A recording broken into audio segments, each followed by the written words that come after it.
yang dirahmati Allah, mari kembali sepenuh hati kita menyampaikan puji dan syukur kepada Allah Subhanahu wa Ta'ala, di mana pada pagi hari ini hanya atas izin dan rahmat Allah jualah bersama-sama kita telah dapat membaca, melantunkan, menyimak serta mendengarkan pembacaan ayat-ayat suci Al-Quran yang kita awali dengan ayat ke-113 pada surah At-Taubah, surah ke-9 sampai dengan ayat ke-115.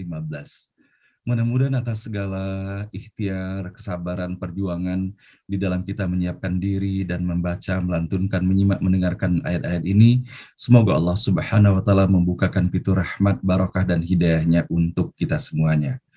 Nah, baiklah Bapak dan Ibu, sebelum bersama-sama kita di pagi hari ini menelusuri ketiga ayat yang kita baca di pagi hari ini, alangkah baiknya apabila kita memperhatikan sejenak atas apa yang telah kita dapati di dalam dua ayat sebelumnya yang kemarin alhamdulillah telah dijelaskan langsung oleh guru kita Profesor Dr. Nasaruddin Umar. Mudah-mudahan dengan apa yang kita ulangi, paling tidak di dalam kita membaca terjemahan yang terdapat pada kedua ayat ini, semoga segala sesuatu yang merupakan petunjuk dan hidayah inayah dari Allah Subhanahu wa Ta'ala yang telah kita dapatkan kemarin, semoga Allah memberikan kekuatan, semoga Allah berikan keistiqomahan untuk bersama-sama kita menjadikannya sebagai petunjuk, lentera dan penerang jalan bagi kita semuanya. A'udzubillahi minasyaitonirrajim. Aku berlindung kepada Allah dari segala godaan syaitan yang terkutuk. Di dalam ayat ke-111 Allah berfirman, Allah telah membeli dari orang beriman jiwa, raga, dan harta mereka, supaya mereka beroleh taman surga. Mereka berperang di jalan Allah, mereka membunuh ataupun dibunuh. Itulah janji sebenarnya yang mengharuskannya dalam Taurat, Injil, dan Al-Quran. Dan siapa yang lebih menepati janji daripada Allah? Bergembiralah dengan janjimu yang telah kamu berikan, dan itulah kemenangan yang besar. Maka sebagaimana telah kita dapatkan di dalam uraian kemarin, Bapak dan Ibu, betapa Allah telah memberikan tuntunan yang sangat jelas di dalam kehidupan ini. Allah berikan jalan bagi kita semuanya untuk mendapatkan yang terbaik di dalam kehidupan ini. Dan bahwa di dalam ayat-ayat ini Allah berikan keluasaan daripada kita untuk menyerap maknanya sesuai dengan kondisi kehidupan yang kita hadapi pada saat ini. Namun sejati dan pada hakikatnya, atas apa yang Allah sajikan di dalam ayat-ayat ini tidak saja berisikan ayat-ayat yang sudah sangat jelas, yaitu merupakan ayat-ayat muhkamat, di mana dengan serta-merta kita dapat memahami apa yang pesan terkandung di dalamnya, namun terdapat juga ayat-ayat mutasyabihat yang berpotensi multi tafsir di dalamnya. Nah, di mana hal ini tentunya memerlukan sebuah kemampuan pula, sebuah dasar-dasar pula di dalam menafsirkannya.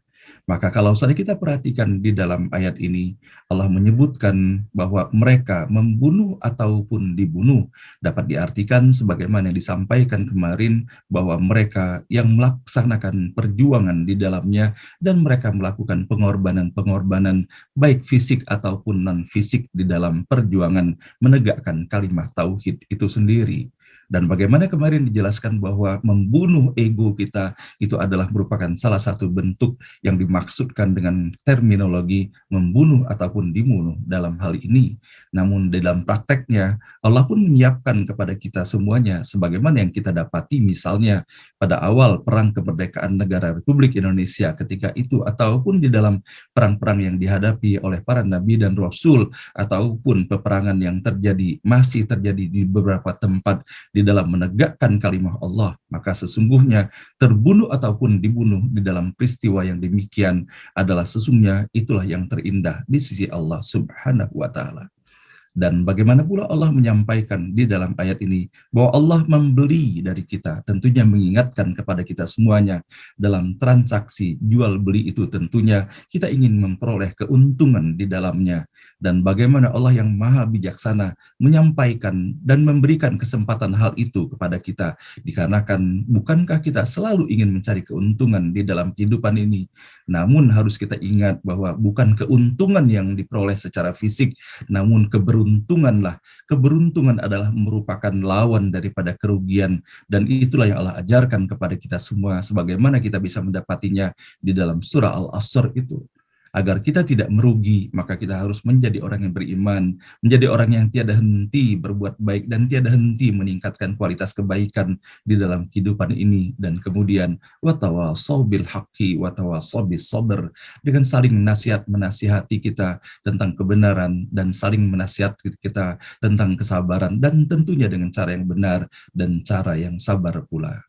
Nah, semoga Bapak Ibu sekalian, Allah pun berikan kemudahan kepada kita semuanya untuk terus melaksanakan atas apa yang telah Allah janjikan di dalam ayat ke-111 itu.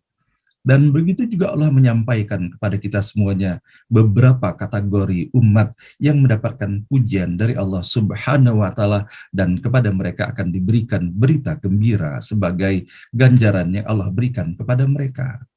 Di mana Allah menyebutkan beberapa kategori di dalam ayat ke-112 ini, yaitu at-taibuna, yaitu adalah merupakan orang-orang yang senantiasa menyadari kesalahan yang dilakukannya, terus melakukan evaluasi diri dari hari ke hari, sehingga kita ketika mendapati terdapat kekurangan dan kesalahan ataupun dosa di dalam dirinya, maka serta-merta kembali kepada Allah, mengakui dosa dan memohon dibukakan pintu ampunannya. Itulah Allah sebutkan dalam kategori at-taibuna di dalam ayat ini. Kemudian wal abiduna, mereka yang tiada henti mengabdi kepada Allah Subhanahu wa Ta'ala, betul-betul melaksanakan misi kehidupannya sebagaimana Allah telah menyampaikan, wa ma khalaqtul jinna wal insa illa liya'budun, bahwa Allah tidak menciptakan jin dan manusia itu melainkan hanya kita untuk mengabdi kepada Allah Subhanahu wa Ta'ala, mengikuti fitrah yang telah diberikannya, mengikuti tuntunan yang telah diajarkan kepada kita semuanya, dikarenakan Allah menginginkan kesuksesan bagi kita, kesuksesan dunia dan kesuksesan terutama di akhirat nanti, dengan melaksanakan pengabdian, mengikuti apa-apa yang diperintahkannya dan menjauhi apa-apa yang dilarangnya. Walhamiduna, mereka yang memanjatkan pujian, yang mereka menghargai setiap pemberian Allah yang diberikan kepadanya. Maka tentunya hal ini menjadi pengingat pula bagi kita Bapak dan Ibu, bahwa ketika kita menyampaikan terima kasih dan menghargai atas segala kebaikan yang orang berikan kepada kita, dan kemudian kita menyampaikan secara sungguh-sungguh karena Allah Subhanahu wa Ta'ala, itu pun adalah merupakan bentuk terima kasih pula kita kepada Allah Subhanahu wa Ta'ala. Dan begitu juga ketika kita menyayangi hamba-hamba Allah, maka sesungguhnya itu adalah merupakan bentuk pengakuan kita kepada Allah bahwa Allah yang Maha Pengasih dan Maha Penyayang itu. Dan kemudian disampaikan juga di dalam ayat ini bahwa wasaihuna ar-raqiuna as-sajiduna al-amiruna bil ma'rufi wan nahuna 'anil munkar wal hafizuna li hududillah, dan mereka yang mengembara di jalan Allah, mereka bertebaran di muka bumi ini untuk mencari keridhaan Allah Subhanahu wa Ta'ala. Mereka yang ruku, mereka yang rendah hati, mereka yang menghormati orang lain, mereka yang sujud selalu merendahkan dirinya di hadapan Allah Subhanahu wa Ta'ala. Bukan hanya secara fisik mereka sujud, tetapi betul-betul di dalam sikap dan perbuatan, dan bahkan dari apa yang mereka pikirkan dan sesuatu yang terbersit di dalam hati pun berusaha untuk senantiasa menyelaraskannya terhadap apa yang Allah inginkan dan Allah ridho. Dan mereka yang menganjurkan kebaikan, tiada henti menyampaikan pesan-pesan kebaikan itu, dan mereka pun melakukan upaya-upaya untuk mencegah kejahatan dan kemudian menjaga diri terhadap ketentuan-ketentuan yang telah Allah tetapkan di dalam kehidupan ini. Itulah yang Allah sebutkan, wal hafizuna li hududillah, mereka terus menjaga agar dirinya betul-betul berada dalam bingkai, dalam koridor keridhaan Allah Subhanahu wa Ta'ala. Dan Allah tutup ayat ini dengan wabasyiril mu'minin, sampaikanlah berita gembira kepada mereka yang beriman. Tentunya mereka yang beriman dan percaya terhadap apa-apa yang Allah sebutkan di dalam ayat ini, yaitu percaya bahwa dengan cara kita menjadi orang yang selalu bertaubat mohon ampun kepada Allah, dengan cara bahwa kita melakukan sepenuhnya pengabdian di dalam kehidupan ini, dengan cara kita terus menyampaikan puji dan syukur kepada Allah, mengakui segala kebesaran nikmat dan karunia-Nya, dan kemudian selalu melaksanakan bertebaran di muka bumi mencari keridhaan Allah, memberikan manfaat dengan membawa misi rahmatan lil alamin itu. Kemudian dengan terendah hati melaksanakan ruku dan sujud, rendah hati di hadapan manusia, rendah hati terutama di hadapan Allah. menghormati orang lain, kemudian terus menganjurkan kebaikan dan mencegah kemungkaran, dan kemudian menempatkan diri betul-betul berupaya berjuang agar berada dalam koridor keridhaan Allah Subhanahu wa taala. Maka kepada mereka itulah Allah sampaikan wa basyiril mu'minin, sampaikanlah berita gembira itu kepada mereka yang beriman. Nah, demikianlah Bapak dan Ibu, mudah-mudahan atas apa yang kita dapati di dalam ayat ke-112 dan ayat ke-111 ini adalah merupakan bagaikan air yang sejuk mengalir di tengah kering dan kerontangnya boleh jadi padang dan gersang itu. Sebagaimana halnya kita bisa mendapati bahwa ayat ini kembali dihadirkan Allah Subhanahu wa taala bagi kita semuanya sebagai penyejuk di antara begitu banyaknya ayat-ayat di mana Allah menggambarkan segala perbuatan yang tidak Allah sukai pada orang-orang yang melakukan pengingkaran ataupun pendustaan kepadanya. Nah, mudah-mudahan dengan apa yang kita dapati menjadi modal awal pula di dalam kita menelusuri kembali kini peringatan-peringatan Allah yang disajikan dalam 3 ayat terakhir ini. A'udzubillahi minasyaitonirrajim. Dalam ayat ke-113 Allah Subhanahu wa taala berfirman, "Maka nalin nabiyyi walladzina amanu ayyastaghfiru lil musyrikina walau kanu uli qurba." Tidaklah patut bagi nabi dan orang-orang yang beriman memohonkan ampun bagi orang musyrik walau mereka kerabat dekat. Walau kanu uli qurba min ba'di ma tabayyana lahum annahum ashabul jahim. Meskipun mereka adalah kerabat dekat, sesudah nyata bahwa bagi mereka menjadi penghuni api neraka. Pada ayat 113 ini, ketika kita menggunakan salah satu referensinya adalah tafsir Abdullah Yusuf Ali, terdapat satu keterangan dan ingin sekali saya membacakan untuk diri saya dan kita semuanya. Bahwa mereka menjadi penghuni api neraka. Biasanya yang dimaksudkan dalam ayat ini, untuk memohonkan ampunan tersebut, lebih ditujukan kepada mendoakan orang-orang yang sudah meninggal. Yaitu, yang pertama, jika mereka meninggal sebelum bertaubat setelah Islam disampaikan kepada mereka. Kemudian jika secara aktif mereka menentang agama sampai dengan akhir hayatnya.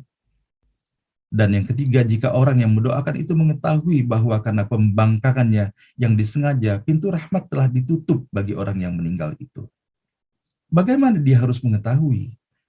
Pengetahuan kita dalam hal ini, pada masa Nabi masih hidup, ada perintah khusus dari dia mengenai orang-orang tertentu.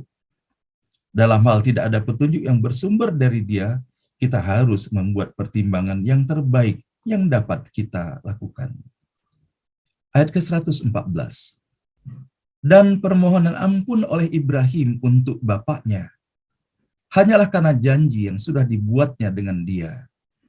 Tetapi setelah nyata kepadanya bahwa dia musuh Allah, maka ia, Ibrahim pun melepaskan diri daripadanya. Ibrahim sungguh lembut hati, amat perasa. Terdapat keterangan pada ayat ini, Ibrahim sangat taat dan berhati lembut. Ia bersedia memikul hal-hal yang tidak disetujuinya. Hal ini telah menurun kepada Al-Mustafa Nabi Muhammad SAW. Dan hal ini berlawanan dengan sifat dan kodratnya, jika dengan demikian harus memutuskan hubungan. Tetapi jelas bersalah sekali bila orang masih memohonkan rahmat kepada Allah untuk orang yang sampai akhir hayatnya tetap mengingkari Allah Subhanahu wa taala. Dan terakhir ayat ke-115. Allah tidak akan menyesatkan suatu kaum yang sesudah ia memberi petunjuk kepada mereka, sampai ia menjelaskan kepada mereka apa yang harus mereka pegang, apa yang harus mereka pegang teguh dalam ketakwaan. Allah Maha Tahu akan segalanya. Shadaqallahul Azim, Maha benar dan Maha agung Allah dengan segala firman-Nya. Nah, Ibu dan Bapak yang dirahmati Allah, atas apa yang kita dapati pada pagi hari ini, Betapa di dalam 3 ayat yang kita baca ini, terutama pada ayat ke-113 dan ayat ke-114, bagaimana Allah memberikan batas kepada kita semuanya, bahwa sesungguhnya hubungan kita dengan kerabat-kerabat dekat, ataupun dengan orang tua, dengan putra-putri, anak keturunan, sahabat-sahabat kita sesungguhnya, sebatas kehidupan kita sesungguhnya di alam kehidupan dunia ini, dan ketika salah seorang di antara kita telah kembali kepada Allah, adalah landasan keimanan. Itulah yang merupakan batas yang paling utama bagi kita semuanya. Maka kalau misalnya kita memperhatikan terhadap apa yang disajikan di dalam ayat ini, bahwa Allah memberikan pelarangan kepada kita semuanya untuk mendoakan kepada orang-orang yang sampai dengan akhir hayatnya telah melakukan kemusyrikan ataupun kekufuran kepada Allah Subhanahu wa Ta'ala, meskipun mereka adalah merupakan bagian anggota keluarga yang terdekat sekalipun. Nah, sehingga untuk dapat lebih memahami terhadap ayat yang kita baca pada pagi hari ini, saya ingin sekali membacakan untuk kita semuanya, Bapak dan Ibu, atas apa yang kita dapati dari peristiwa yang terdapat pada Nabi Nuh alaihissalam. Di mana kita mendapati kisah Nabi Nuh ini terdapat di dalam surah Hud, yaitu pada surah ke-11, pada ayat ke-41, dan kita bisa membacanya sampai dengan ayat ke-47. Maka pada ayat-ayat yang terdapat dalam surah Hud ini, saya ingin membacakannya untuk diri saya dan kita semua. Dan insya Allah dengan membaca terjemahan pada ayat-ayat ini pun, kita akan mendapatkan esensi apa sesungguhnya yang dipesankannya, terpaut dengan apa yang kita baca dalam ayat ke-113 dan ayat ke-114 pada pagi hari ini. Pada ayat ke-41, dan dia berkata, Nabi Nuh yang dimaksudkan di sini berkata, naiklah kamu semua ke dalamnya, yaitu kapal, dengan menyebut nama Allah pada waktu berlayar dan berlabuhnya. Sesungguhnya Tuhanku Maha Pengampun, Maha Penyayang. Maka pada ayat ke-42, dan kapal itu pun berlayar membawa mereka ke dalam gelombang laksana gunung-gunung. Dan Nuh memanggil anaknya ketika dia, yaitu anak itu, berada di tempat yang jauh terpencil. Wahai anakku, naiklah ke kapal bersama kami, dan janganlah engkau bersama orang-orang yang kafir. Pada ayat ke-43, dia, anaknya Nabi Nuh, menjawab, aku akan mencari perlindungan ke gunung yang dapat menghindarkan aku dari air bah. Dan Nuh pun berkata, tidak ada yang melindungi dari siksaan Allah pada hari ini selain Allah yang Maha Penyayang. Dan gelombang menjadi penghalang antara keduanya. Maka dia, anak itu, termasuk orang-orang yang ditenggelamkan. Pada ayat ke-44, Allah Subhanahu wa Ta'ala pun berfirman, dan difirmankan, wahai bumi, telanlah airmu, dan wahai langit, berhentilah. Dan air pun disurutkan, dan perintah pun diselesaikan, dan kapal itu pun berlabuh di atas gunung Judi, dan dikatakan binasalah orang-orang yang zalim. Ayat ke-45, dan Nuh pun memohon kepada Tuhannya sambil berkata, ya Tuhanku, sesungguhnya anakku adalah termasuk keluargaku, dan janjimu itu pasti benar. Engkau adalah hakim yang paling adil. Maka di dalam ayat ke-46 kita bisa mendapati ketika Allah berfirman, wahai Nuh, sesungguhnya dia bukanlah termasuk keluargamu, karena perbuatannya sungguh tidak baik. Sebab itu jangan engkau memohon kepadaku sesuatu yang tidak engkau ketahui hakikatnya. Aku menasihatimu agar engkau tidak termasuk orang yang bodoh. Maka pada ayat ke-47, bagian akhir daripada kisah Nabi Nuh dan putranya ini, Allah pun berfirman, dia, Nuh, berkata, ya Tuhanku, sesungguhnya aku berlindung kepadamu untuk memohon kepadamu sesuatu yang aku tidak mengetahui hakikatnya. Kalau engkau tidak mengampuniku dan tidak menaruh belas kasihan kepadaku, niscaya aku termasuk orang yang rugi. Shadaqallahul azim. Sehingga kalau saja kita mendapati di dalam ayat ini, Bapak dan Ibu, hakikatnya ayat ini bukan hanya sekedar kisah belaka, tetapi Allah menginginkan agar kita mampu menelaah secara seksama memahaminya, serta dapat kita merefleksikannya bagaimana sesungguhnya situasi dan kondisi di dalam kehidupan yang kita hadapi pada saat ini. Dari apa yang disajikan di dalam ayat ini, Bapak dan Ibu, mengingatkan kita terhadap apa yang Allah sampaikan di dalam surah Al-Hujurat. Innamal mu'minuna ikhwatun. Bahwa sesungguhnya sesama orang beriman itu bersaudara. Maka kalau misalnya kita memperhatikan dalam peristiwa dan kisah Nabi Nuh alaihissalam dan putranya ini, walaupun secara biologis itu adalah merupakan putranya, namun tidak demikian secara hakikatnya persaudaraan di sisi Allah Subhanahu wa Ta'ala. Ketika Allah menyampaikan kepada Nabi Nuh bahwa sesungguhnya dia bukanlah termasuk keluargamu, Allah menegaskan bahwa ia bukanlah putra Nabi Nuh secara spiritualitas. Secara biologis memang ia adalah putranya Nabi Nuh, tetapi secara spiritualitas dia bukanlah putra dan bahkan bukanlah keluarga Nabi Nuh alaihissalam. Maka dari itulah Bapak dan Ibu yang dirahmati Allah sepatutnya menjadi sebuah pembelajaran bagi kita semuanya. Ketika kita menyayangi ayah dan ibu kita, putra-putri dan anak keturunan kita semuanya, saudara-saudara kita semuanya, tetangga-tetangga kita, sahabat-sahabat kita, kaum muslimin dan muslimat, maka kita harus berjuang agar persaudaraan kita bukan hanya persaudaraan dunia, tetapi menjadi persaudaraan di akhirat yang diridhoi dan dikumpulkan oleh Allah Subhanahu wa Ta'ala. Betapa sesungguhnya Bapak dan Ibu yang perlu kita lakukan dan berjuang sekarang ini adalah bagaimana menjadikan seluruh anggota keluarga kita adalah hamba-hamba Allah yang soleh, yang beriman, dan bertakwa kepadanya. Dikarenakan pada hakikatnya kita hanya akan dikumpulkan dengan sesama orang yang beriman. Dan itulah keyakinan yang harus kita tanamkan di dalam diri atas apa yang Allah sajikan di dalam kehidupan ini. Namun sebagaimana kita bisa mendapati dalam surah Luqman sesungguhnya, kalaupun misalnya di dalam kehidupan ini kita bisa mendapati ada di antara anggota keluarga kita yang berbeda keyakinan, Allah tetap memerintahkan kepada kita semuanya melalui nasihat Luqman kepada putranya untuk tetap berbuat baik kepada mereka. Namun jangan sekali-sekali mengikuti mereka kalau seandainya apa yang mereka yakini itu berbeda dengan apa yang kita yakini, yaitu hanya bertuhankan kepada Allah Subhanahu wa Ta'ala. Dan begitu juga ketika kita mendapati Bapak dan Ibu di dalam ayat ke-114, Allah menyampaikan dan permohonan ampun oleh Ibrahim untuk bapaknya hanyalah karena janji yang sudah dibuatnya dengan dia. Tetapi setelah nyata kepadanya bahwa dia adalah musuh Allah, maka Nabi Ibrahim pun melepaskan diri daripadanya. Dan disampaikan di sini pujian dari Allah kepada Nabi Ibrahim, inna Ibrahima la'awwahun halim.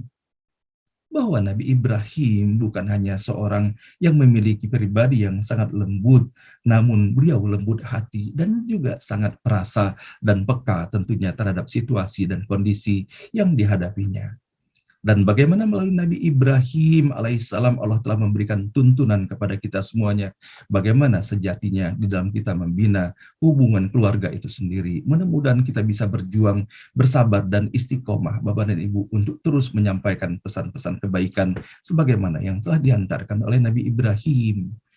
Dan betapa Nabi Ibrahim alaihissalam telah dijadikan contoh dan teladan dari Allah Subhanahu wa Ta'ala untuk kita semuanya. Sebagaimana halnya Nabi Ibrahim ketika Allah perintahkan kepadanya untuk menyampaikan kepada putra terkasihnya Nabi Ismail alaihissalam yang keberadaannya telah dinanti-nanti dan ditunggu-tunggunya berpuluh-puluh tahun.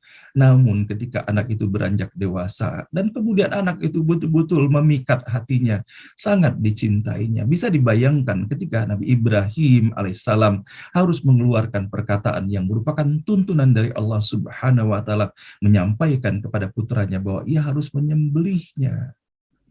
Bukankah ucapan yang disampaikan oleh Nabi Ibrahim boleh jadi adalah merupakan ucapan yang tidak akan mungkin mampu seorang ayah ataupun ibu mengatakan kepada putra atau putri atau kepada siapapun yang dikasihinya kalau bukan dikarenakan landasan keimanan yang begitu kuat kepada Allah Subhanahu wa Ta'ala. Dan begitu juga melalui ayat ke-114 ini. sama-sama kita bisa melihat bahwa sesungguhnya Allah menjadikan kisah Nabi Ibrahim bukan hanya bagaimana kesantunan dan kelembutannya kepada keluarga dan anak keturunannya, namun bagaimana kecintaan Nabi Ibrahim kepada ayahandanya pun disampaikannya, walaupun hal itu kemudian mendatangkan angkara murka daripada ayahnya. Maka Allah pun menyampaikan pesan mengenai Nabi Ibrahim ini. Luar biasa sekali Bapak Ibu sekalian. Kita bisa melihat dan membacanya dan mengulang-ulangnya secara seksama agar kita bisa memetik hikmah sebanyak-banyak dari kisah Nabi Ibrahim dengan ayahandanya ini. Maka Allah menyajikan kisah ini sebagaimana kita bisa dapati di dalam surah ke-19, surah Maryam pada ayat ke-41. Pada ayat 41 Allah Subhanahu wa taala menyampaikan, "Dan ceritakanlah Muhammad kisah Ibrahim di dalam Al-Quran. Sesungguhnya dia adalah seorang yang sangat membenarkan, seorang nabi." Maka ketika kita membaca ayat ini Bapak dan Ibu, ketika ayat ini turun kepada kita, sampai kepada kita, kita membacanya dan kita mendengarkannya, maka adalah merupakan kewajiban bagi kita pula untuk menceritakan tentang kisah Nabi Ibrahim ini kepada orang-orang yang kita kasihi. Harus kita gambarkan bahwa Nabi Ibrahim sebagaimana Allah sebutkan di dalam ayat ini, ataupun pada ayat yang kita baca pada ayat ke-114, bahwa Nabi Ibrahim adalah seorang yang lembut hatinya, perasa, peka, dan peduli kepada orang-orang berada di seputarnya. Dan Nabi Ibrahim adalah kekasih Allah, Khalilullah.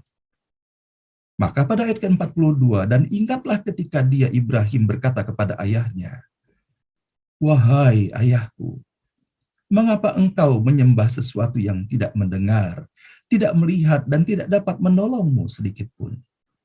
Maka kita bisa mendapati di dalam ayat ini bahwa Nabi Ibrahim alaihissalam, meskipun sudah begitu jelas ayahnya adalah pembuat patung itu, dan kemudian patung itu diperjualbelikan dan menjadi sesembahan daripada orang-orang pada masanya, Nabi Ibrahim tetap menyampaikan kesantunan kepada ayahnya dengan menyampaikan di dalam ayat ini, "Wahai ayahku." Dan kemudian disampaikan kembali di dalam ayat ke-43. Diulanginya, "Wahai ayahku, sungguh telah sampai kepadaku sebagian ilmu yang tidak diberikan kepadamu, maka ikutilah aku, niscaya aku akan menunjukkan kepadamu jalan yang lurus." Maka inilah sejatinya Allah mengajarkan kepada kita semuanya melalui kisah Nabi Ibrahim, bahwa tugas kita semuanya adalah untuk mengajak orang-orang terdekat kita, orang-orang kita kasihi, keluarga, kerabat, sahabat, tetangga, kaum muslimin dan muslimat. Kita harus sama-sama saling mengajak menuju kepada jalan Allah. Dan inilah sesungguhnya hakikat cinta kasih sebenarnya, mengajak kepada kebaikan dan mencegah kepada kemungkaran itu. Di mana Nabi Ibrahim menyampaikan, "Ikutilah aku, niscaya aku akan menunjukkan kepadamu jalan yang lurus." Maka apa yang disampaikan oleh Nabi Ibrahim alaihissalam hanya sekedar himbauan semata, ajakan semata. Dan kemudian tidak cukup di situ. Allah pun mengabadikan bagaimana kesabaran Nabi Ibrahim. Disampaikannya kembali, "Wahai ayahku, janganlah engkau menyembah syaitan. Sesungguhnya syaitan itu durhaka kepada Tuhan yang Maha Pengasih." Dan dilanjutkan pada ayat berikutnya, pada ayat ke-45, "Wahai ayahku, aku sungguh khawatir engkau akan ditimpa azab dari Tuhan yang Maha Pengasih, sehingga engkau menjadi teman bagi syaitan." Namun apa yang didapati oleh Nabi Ibrahim alaihissalam, meskipun dengan begitu sabarnya mengulang ajakan-ajakan kebaikan kepada ayahnya, namun Allah menjadikan bahwa ayahnya Nabi Ibrahim mengeluarkan ucapan yang sungguh sangat tidak pantas.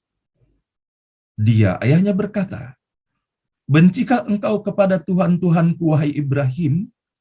Jika engkau tidak berhenti, pasti engkau akan kurajam, maka tinggalkanlah aku untuk waktu yang lama." Sehingga kita bisa mendapati apa yang disampaikan oleh Nabi Ibrahim bukan menghadirkan kesadaran, namun Allah menjadikan contoh bagi kita semuanya bahwa bagaimana ayahnya Nabi Ibrahim justru menunjukkan kemarahan dan kemurkaannya kepada Nabi Ibrahim. Maka kemudian apa yang ditunjukkan oleh Nabi Ibrahim? Dia berkata, dan Allah sajikan ini pada ayat ke-47. semoga keselamatan dilimpahkan kepadamu. Aku akan memohonkan ampunan bagimu kepada Tuhanku. Sesungguhnya Dia sangat baik. Maka inilah yang disebutkan Allah di dalam ayat ke-114 yang kita baca pada pagi hari ini. Dan permohonan ampun oleh Ibrahim untuk bapaknya hanyalah karena janji yang sudah dibuatnya dengan dia. Maka di dalam ayat ke-100 dan ayat ke-47 pada surah Maryam ini, bahwa bagaimana Nabi Ibrahim memberikan penyikapan meskipun apa yang dikemukakan oleh ayahnya sungguhnya adalah jauh dari apa yang diharapkannya dan bahkan tidak menduganya. Namun Nabi Ibrahim tetap dengan segala kesantunannya dan bahkan mendoakannya. Dan Allah pun memberikan pujian kepada Nabi Ibrahim atas apa yang telah ditunjukkannya tersebut, sebagaimana kita bisa mendapatinya pula dalam surah An-Najm, surah ke-53 pada ayat ke-37. Wa Ibrahim alladzi waffa. Dan lembaran-lembaran Ibrahim yang selalu menyempurnakan janji. Nah, inilah Bapak dan Ibu yang dirahmati Allah telah menggambarkan dan mengajarkan kepada kita semuanya. Maka kalau seandainya kita memperhatikan terhadap apa yang Allah sajikan pada kisah Nabi Ibrahim, baik yang terdapat dalam ayat ke-114, bahwa Nabi Ibrahim adalah sungguh pribadi, sosok yang lembut hatinya, dan amat perasa. Apalagi kalau kita mendapati bahwa bagaimana cara Nabi Ibrahim menyikapi atas ucapan yang sangat kasar yang telah disajikan oleh ayahnya atas ajakan-ajakan kebaikannya. Maka sepatutnya Bapak dan Ibu ketika di dalam setiap sholat kita mengucapkan pula setelah kita menyampaikan salawat dan salam kepada Nabi Muhammad SAW, kita pun menyebutkan nama Nabi Ibrahim alaihissalam. Maka sepatutnya tidak hanya kita menyebutkan nama Nabi Ibrahim dalam sholat kita, dalam tahiyat kita, namun bersama-sama kita bermohon kepada Allah semoga kita dapat menyerap makna, pesan, dan mempraktekkan kisah kehidupan Nabi Ibrahim yang Allah memberikan pujian kepadanya. Inna Ibrahim la'awwahun halim.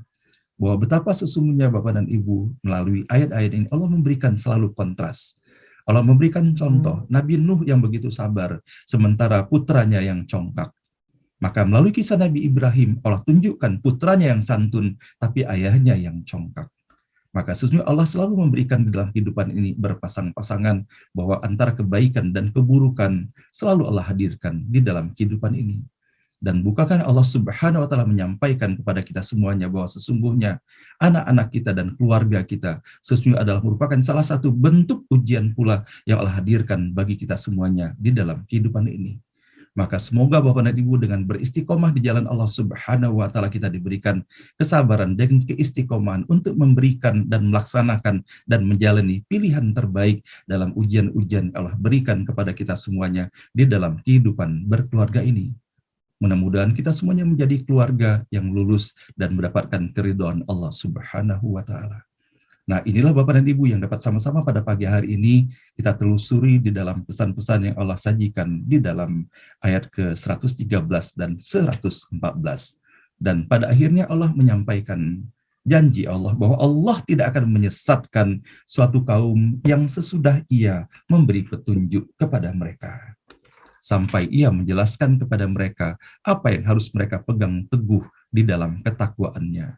Maka semoga Bapak dan Ibu di dalam kita menelusuri setiap huruf kata dan ayat setiap hari, dan khususnya selama bulan Ramadan ini, mudah-mudahan kita menjadi bagian dari hamba Allah yang Allah sebutkan di dalam ayat ke-115 ini, di mana Allah memberikan petunjuk kepada kita, dan semoga Allah tidak mencerabutkan petunjuk dan hidayah yang telah Allah berikan kepada kita semuanya. Sebagaimana kita senantiasa menyampaikan dalam doa, Rabbana la tuzigh qulubana ba'da idh hadaitana wa hab lana min ladunka rahmatan innaka antal wahhab. Semoga Allah tidak gelincirkan kita dari keimanan yang telah Allah berikan dan Allah anugerahkan kepada kita semuanya. Dan semoga dengan silaturahim yang kita bangun dalam forum ini, Bapak dan Ibu, Allah berikan kesabaran dan keikhlasan dengan cara terbaik yang kita bisa lakukan. Semoga kita bisa saling ingat mengingatkan, dan semoga benar-benar watawassaw bil haqqi watawassaw bis sabr menjadi pakaian dalam keseharian kita semuanya. Sadaqallahul azim, maha benar dan maha agung Allah dengan segala firman-Nya. Mohon maaf lahir dan batin Bapak dan Ibu. Subhanaka la ilma lana illa ma 'allamtana innaka antal alimul hakim.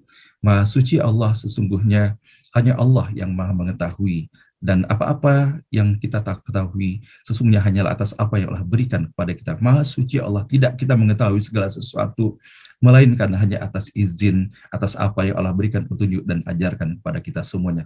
Dikarenakan sesungguhnya hanya Allah yang maha mengetahui dan hanya Allah yang maha bijaksana, sehingga tugas kita adalah berjuang di jalan Allah, mempelajari ayat-ayatnya, mentadaburinya. Semoga Allah jadikan kita semuanya menjadi hamba-hamba Allah yang dicintai dan diridhoinya.